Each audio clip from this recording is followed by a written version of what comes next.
माना ये हमारे पर ब्रह्म परमात्मा। जैसे पत्नी के लिए कहा गया मानो तुम्हारा पति भगवान है, वो भगवान मानकर अपने पति की तन्मयता में आई और भगवान को प्राप्त हो गई। तो हम कहीं भी भगवान को मान सकते हैं, लेकिन जब स्थिति आएगी तो दो नहीं रह जाएगा। प्रेम गली अति साकरी तामे दो न समाये, शिष्य और गुरु दोनों नहीं रहेंगे, एक हो जाएगा। लेकिन उस स्थिति में गुरु जी का, गुरु सदगुरु जी की भी आश्रय लेना पड़ता है, या उस स्थिति तक पहुंचने के लिए सदगुरु का आश्रय लेना नहीं होता है। जब पहुंच गए तो दो नहीं रहते। प्रेम गली अति साकरी तामे दो न समाये, उसमें द्वैत नहीं रहता।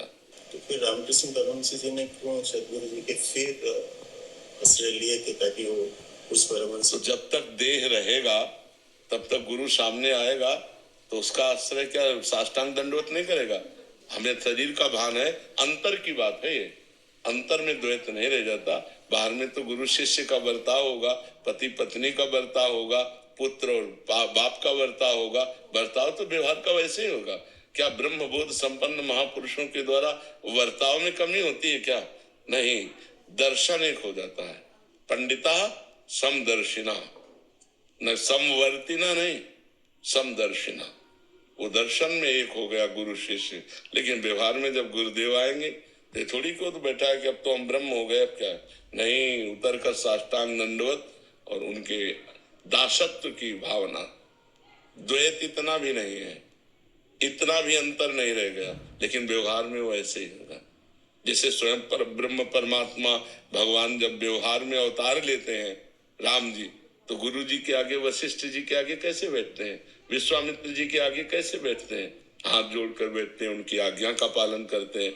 जबकि उन्हीं के श्वासों से वेदों का प्रादुर्भाव हुआ और वेदों का आदर करने से ही कोई ब्रह्म ऋषि बना। और भगवान स्वयं उन ब्रह्म ऋषियों के सामने कैसे बैठते हैं? तो ये व्यवहार है, ये व्यवहार है, तत्व में अंतर नहीं होता।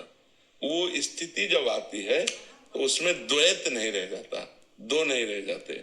दो ना रहते हुए भी अब माँ काली से बात कर रहे हैं, व्यवहार कर रहे हैं, माँ और पुत्र, द्वैत दिखाई दे रहा है, लेकिन वो इसमें नहीं, वो अपनी आत्मा से ही बात कर रहे हैं। माँ काली स्वयं उनकी आत्मा है, द्वैत है ही नहीं, दो है ही नहीं। पर जब तक उस स्थिति को हम पहुंचेंगे नहीं, तब तक तर्क के द्वारा इसको हम नहीं समझ सकते। वो स्थिति के द्वारा समझा जाता है। तर्क के द्वारा हम कैसे समझ सकते हैं कि जब माँ है और वो बेटा भाव से बात कर रहे तो द्वैत तो है ही है? नहीं, माँ और बेटे का बर्ताव होते हुए भी द्वैत नहीं है, वो अद्वैत स्थिति ही होती है। अब उस स्थिति को जान जाओ तो तुम ब्रह्मबोध संपन्न महापुरुष हो गए कि नहीं हो गए? विद्यार्थी कभी टीचर की स्थिति को जान सकता है क्या?